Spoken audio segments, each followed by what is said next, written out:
በስመ አብ ወወልድ ወመንፈስ ቅዱስ አሃዱ አምላክ አሜን። ይትባረክ አምላከ አበዊነ ቅዱሳን ለዛብጽሐነ እስከዛቲ ሰዓት ወእስከዛቲ ዕለት እፍሃለውክሙ። እንዴት አላችሁ? እንደምን ዋላችሁ? ዛሬ በክፍል 1 በግዕዝ ቋንቋ እንዴት ሰላምታ እንደምንለዋወጥ አብረን እንመለከታለን ማለት ነው። በመጨረሻም በግዕዝ ቋንቋ ሰላምታ ለመለዋወጥ የምንጠቀምባቸውን ግሶችና በግዕዝ ቋንቋ ሰላምታ ስንለዋወጥ የኛ ምላሽ ምን ሊሆን ይችላል የሚለውን በግዕዝ እንመለከታለን ማለት ነው። አሁን በቀጥታ ወደ ትምህርታችን እንግባ። ተአምሆ ማለት በአማርኛ ሰላምታ ማለት ነው። ተአምሆ በልሳነ ግዕዝ ማለት ደግሞ ሰላምታ በግዕዝ ቋንቋ ማለት ነው። በግዕዝ ቋንቋ ሊሆን ይችላል ወይም በሌሎች ቋንቋዎች ሰላምታ ስናቀርብ ወይም ሰላምታ ስንለዋወጥ ሰላምታ እንደምናቀርብበት ጊዜ የምንጠቀማቸው ቃላት የተለያዩ ናቸው። ይህም ማለት በጧት ጊዜ የምናገኘውን ሰው እንዴት አደርህ እንለዋለን። ሴት ከሆነች ደግሞ እንዴት አደርሽ እንላለን። ምሽት ላይ ከሆነ ደግሞ እንዴት አመሸህ፣ ሴት ከሆነች እንዴት አመሸሽ። በዚህ መልኩ ሰላምታ እናቀርባለን ወይም ሰላምታ እንለዋወጣለን ማለት ነው። በግዕዝ ቋንቋም በጧት ጊዜ፣ ከሰዓት፣ ምሽት ላይ የምንጠቀመው ግስ የተለያየ ነው የሚሆነው። ሰላምታ የምናቀርብበትን ጊዜ በሶስት ከፍለን መመልከት ይቻላል። አንደኛ ተአምሆ ዘጽባህ ወይም ተአምሆ ዘነግህ በጧት ጊዜ የሚደረግ ሰላምታ ወይም የጧት ሰላምታ ማለት ነው። ሁለተኛ ተአምሆ ዘቀትር ወይም ተአምሆ በጊዜ ቀትር በቀትር ጊዜ የሚደረግ ሰላምታ ማለት ነው። ሶስተኛ ተአምሆ በጊዜ ምሴት ወይም ተአምሆ ዘሰርክ በምሽት ጊዜ የሚደረግ ሰላምታ ማለት ነው። በእነዚህ በሶስቱ ጊዜያት የምንጠቀመው ቃል የተለያየ ነው። እንደ ጊዜው የምንጠቀመው ቃልም የተለያየ ነው ማለት ነው። አንደኛውን እንመልከት። ተአምሆ ዘጽባህ። ተአምሆ ዘጽባህ ማለት በጧት የሚደረግ ሰላምታ ማለት ነው። ወይም ደግሞ ጧት ላይ የምናገኘውን ሰው ሰላም የምንልበት መንገድ ማለት ነው። በጧት የምናገኛቸውን ሰዎች በግዕዝ ቋንቋ ሰላም ለማለት ወይም ደግሞ በግዕዝ ቋንቋ ሰላምታ ለመለዋወጥ ብንፈልግ የምንጠቀመው ግስ ሀደረ አደረ የሚለውን ግስ ነው። ይህንን ግስ በመጠቀም ብዙ ወንዶችን፣ ብዙ ሴቶችን፣ አንድ ወንድን፣ አንዲትን ሴት በግዕዝ ቋንቋ ሰላም ማለት እንችላለን ማለት ነው። ነገር ግን ሀደረ አደረ የሚለውን ግስ ብቻ ተጠቅመን ሰላምታ እንለዋወጣለን ማለት አይደለም። ከዚህ ጋር የምንጠቀመው አንድ መጠይቃዊ ቃል አለ። መጠይቃዊ ቃል ማለት ጥያቄ የምንጠይቅበት ማለት ነው። ወይም ጥያቄ ለማቅረብ የምንጠቀምበት መጠየቂያ ማለት ነው። ሰላምታ ለመለዋወጥና ሁኔታን ለመጠየቅ የምንጠቀመው መጠይቃዊ ቃል እፎ ይባላል። እፎ ማለት እንዴት ማለት ነው የአማርኛ ትርጉሙ። እፎ የሚለውንና ሀደረ የሚለውን ግስ አንድ ላይ በመጠቀም በግዕዝ ቋንቋ ሰላምታ መለዋወጥ እንችላለን ማለት ነው። ለምሳሌ አንድ ወንድሜን እንዴት አደርህ ማለት ብንፈልግ እፎ ልና ሀደረ ማለት አደረ ማለት ነው። አደርህ ለማለት ሀደርከ እንላለን። እፎ ሀደርከ እንዴት አደርህ ማለት ነው። ወንድሜ ለማለት ደግሞ እሁ ማለት ወንድም ማለት ነው። እሁየ ሲሆን ወንድሜ ይሆናል ማለት ነው። እፎ ሀደርከ እሁየ ወንድሜ እንዴት አደርህ ማለት እችላለሁ ማለት ነው። አባቴን ደግሞ እንዴት አደርህ ማለት ብፈልግ እፎ እንዴት ማለት ነው። እፎ የሚለውን እጠቀማለሁ። ሀደርከ አደርክ ማለት ነው። እፎ ሀደርከ እንዴት አደርክ። አባቴ ለማለት ደግሞ አብ አባት ማለት ነው። አቡየ ሲሆን አባቴ ማለት ነው። አቡየ እፎ ሀደርከ አባቴ እንዴት አደርክ በማለት ሰላምታዬን ማቅረብ እችላለሁ ማለት ነው።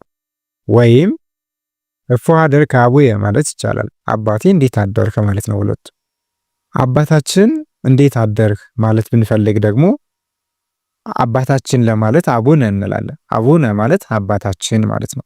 አቡነ እፎ ሀደርከ አባታችን እንዴት አደርክ ማለት እንችላለን። ወይም እፎ ሀደርከ አቡነ አባታችን እንዴት አደርክ ማለትም እንችላለን ማለት ነው።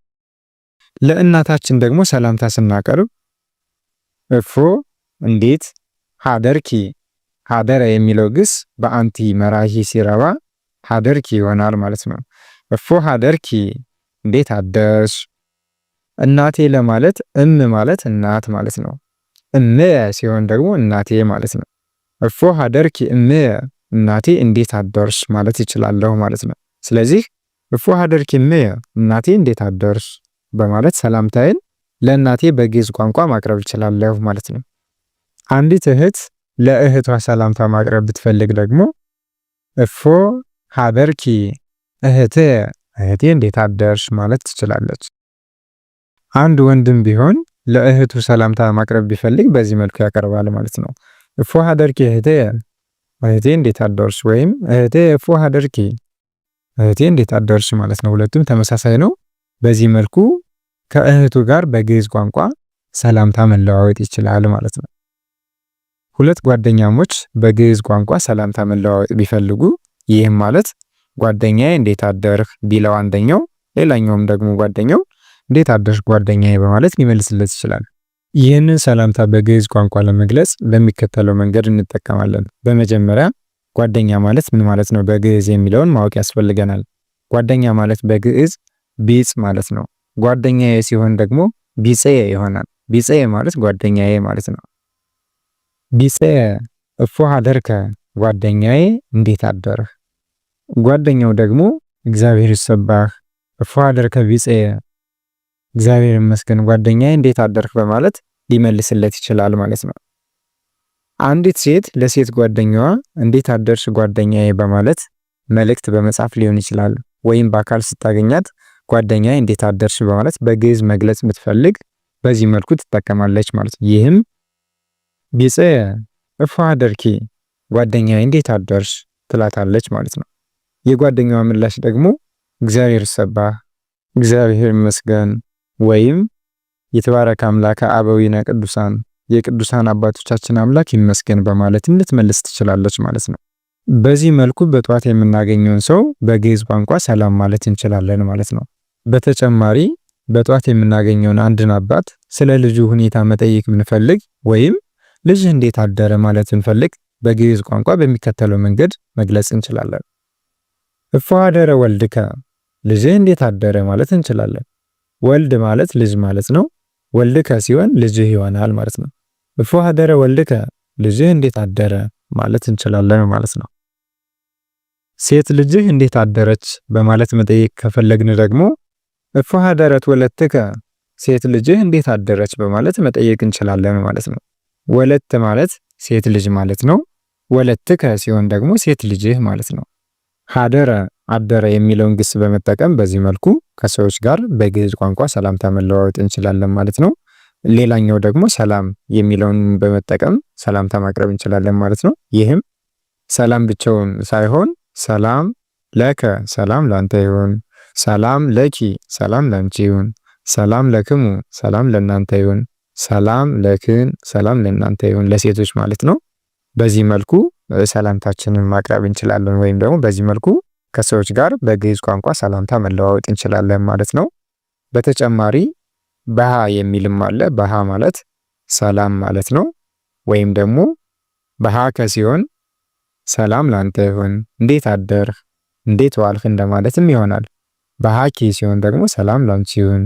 በሃኪ እህቴ ስንለውን ሰላም ላንቺ ይሁን እህቴ ቸር አለሽ፣ እንዴት አደርሽ እንደማለት ነው። በሃክሙ ሲሆን ደግሞ ሰላም ለእናንተ ይሁን ለወንዶች ማለት ነው። እንዴት አደራችሁ፣ ቸር አላችሁ ማለት ነው። በመጨረሻም ሀለወ አለ ኖረ የሚለውን ግስ በመጠቀም በግዕዝ ቋንቋ ሰላምታችንን መግለጽ እንችላለን ማለት ነው። እፎ ሀለው ከብንል እንዴት አለህ ማለት ነው። እፎ ሀሎ ከብንልም እንዴት አለህ ማለት ነው። እፎ ሀለውኪ እንዴት አለሽ፣ እፎ ሀለውክሙ እንዴት አላችሁ ለወንዶች ማለት ነው። አሃት እፎ ሀለውክን እህቶች እንዴት አላችሁ በማለትም ሰላምታችንን በግዕዝ ቋንቋ መግለጽ እንችላለን ማለት ነው። በዚህ መልኩ ሰላምታችንን ከገለጽን በኋላ ምላሽ ይኖራል። የሱ ምላሽ ምን ሊሆን ይችላል የሚለውን እንመልከት። ለሰላምታዎች ምላሽ ሊሆን የሚችለው አንደኛ ይትባረክ አምላከ አበዊነ ቅዱሳን፣ ሁለተኛ ይሰባህ እግዚአብሔር እግዚአብሔር ይመስገን ወይም እግዚአብሔር ይሰባህ እግዚአብሔር ይመስገን በማለትም መመለስ ይቻላል። ሶስተኛ ዳህና አነ ደህና ነኝ ማለትም ይቻላል። ወይም ዳህና ነይኩ ደህና ነኝ ማለትም እንችላለን። በዚህ መልኩ መመለስ እንችላለን ማለት ነው። በሰላምታ ውስጥ ያየናቸው ቃላት አሉ። እነሱን እንመልከት። አንደኛ አብ ማለት አባት ማለት ነው። ሁለተኛ እን ማለት እናት ማለት ነው። ሶስተኛ እሁ ማለት ወንድም ማለት ነው። በግዕዝ ቋንቋ ሰላምታ ለመለዋወጥ ስንፈልግ የምንጠቀማቸውን ቃላት እንመልከትና የዛሬ ትምህርታችንን በዚሁ እንጨርሳለን ማለት ነው። አንደኛ ሀደረ ማለት አደረ ማለት ነው። በጠዋት ጊዜ ሰላምታችንን በግዕዝ ቋንቋ ለመግለጽ የምንጠቀምበት ነው። ወአለ ማለት ዋለ ማለት ነው። ይህንን ደግሞ ከሰዓት በኋላ ባለው ጊዜ በግዕዝ ቋንቋ ሰላምታችንን ለመግለጽ እንጠቀምበታለን። ሶስተኛ ከርመ ማለት ከረመ ማለት ነው። ክረምቱ ካለፈ በኋላ የምናገኘውን ሰው እንዴት ከረምክ ለማለት እንጠቀምበታለን ማለት ነው። አራተኛ አለ ወይም ኖረ ማለት ነው። እንዴት አለህ በማለት ደግሞ ሰላምታችንን በግዕዝ ቋንቋ ለመግለጽ እንጠቀምበታለን። አምስተኛ ሀገየ ማለት ባጀ ማለት ነው። እንዴት ባጀ በማለት ደግሞ ለመግለጽ ስንፈልግ እንጠቀምበታለን ማለት ነው። ስድስተኛ አምሳየ ማለት አመሸ ማለት ነው። ይህንን ግስ በምሽት ጊዜ ሰላምታ ለመለዋወጥ እንጠቀምበታለን ማለት ነው። ፎ አምሳይኪ እንዴት አመሸህ፣ እንዴት አመሸሽ፣ እንዴት አመሻችሁ በማለት በግዕዝ ቋንቋ ሰላምታ ለመለዋወጥ እንጠቀምበታለን ማለት ነው። ሰባተኛ ጸንሃ ማለት ቆየ ማለት ነው። ይህንን ደግሞ እንዴት ቆየህ በማለትም ሰላምታችንን መግለጽ እንዴት ቆየህ በማለት ሰላምታችንን መግለጽ ብንፈልግ በግዕዝ እፎ ጸናይከ እንዴት ቆየህ ማለት እንችላለን ማለት ነው። እፎ ጎንደይከ እንዴት ቆየህ ማለትም እንችላለን። በዚህ መልኩ እነዚህንና ሌሎችን በመጠቀም በግዕዝ ቋንቋ እርስ በርሳችን ሰላምታ መለዋወጥ እንችላለን ማለት ነው። እስካሁን ያየናቸውና ሌሎችንም በማንበብ እርስ በራሳችሁ ተለማመዱ። ያልገባችሁ ጥያቄ ካለ መጠየቅ ይቻላል። ለዛሬ በዚህ ይበቃናል። በቀጣይ በጊዜ ቀትር የሚለውን እናያለን ማለት ነው። በቀትር ጊዜ የሚደረግ ሰላምታ እንዴት ሰላም እንላለን፣ እንዴት ዋልህ፣ እንዴት ዋልሽ፣ እንዴት ዋላችሁ፣ እንዴት ዋለች፣ እንዴት ዋሉ በማለት እንዴት በግዕዝ ቋንቋ ሰላምታ እንደምንለዋወጥ እና ምላሹንም የምንመለከት ይሆናል። ለዛሬ በዚህ ይበቃናል። ያልገባችሁ ነገር ካለ ቴሌግራም ላይ ወይም ደግሞ እዚሁ ኮሜንት ላይ ጥያቄያችሁን መጠየቅ ይቻላል ማለት ነው።